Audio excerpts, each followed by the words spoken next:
that is the most progressive, productive, and political force in the Philippines. It is true that a minority class, especially only the party which represents it, cannot win the Philippine Revolution all by itself. At any rate, even while there are the forces of armed revolution, there are the legal democratic forces in the Philippines. The biggest of these is Bagong Alyansang Makabayan, or Bayan in short. It has a membership of more than 2 million members in more than 1,000 member organizations.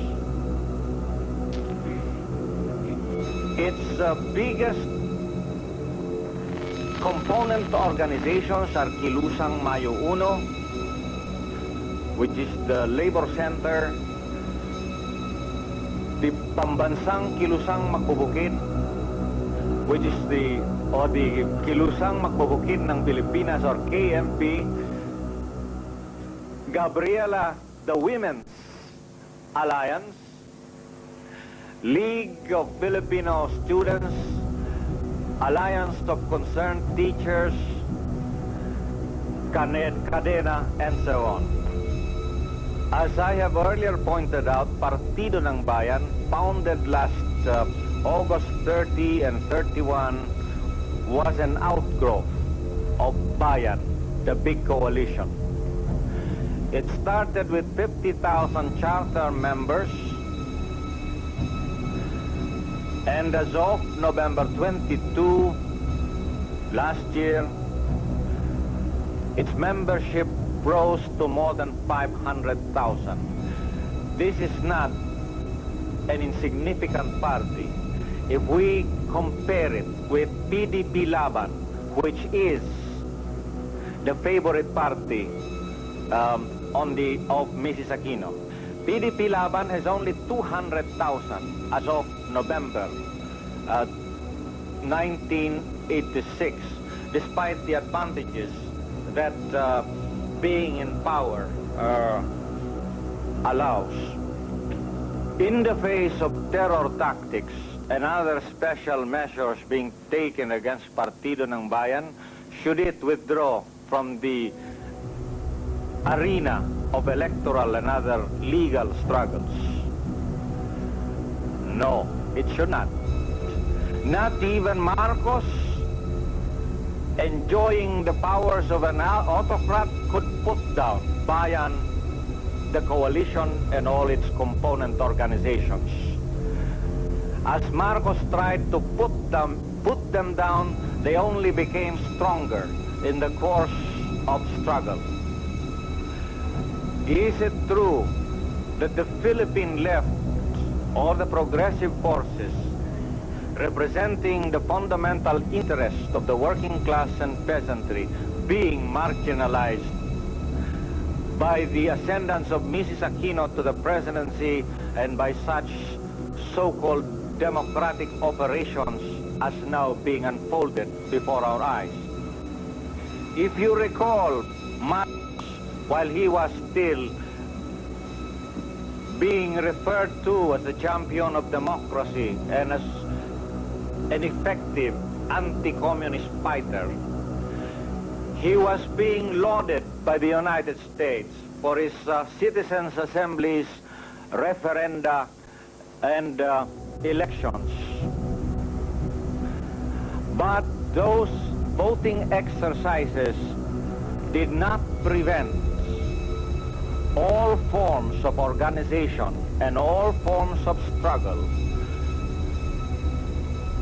taking the line of national democracy.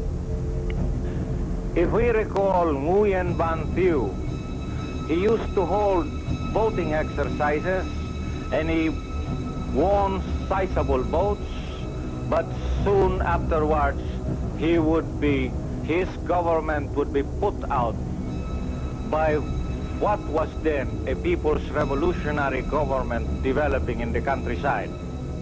While the big compradors and landlords in the Philippines can arrange voting exercises every so many years. The People's Revolutionary Forces are doing their political work daily and are building organs of people's self-government in the countryside to link itself with the biggest class, the peasantry, by sending its cadres to the countryside among the peasantry. The Communist Party links up with that most numerous class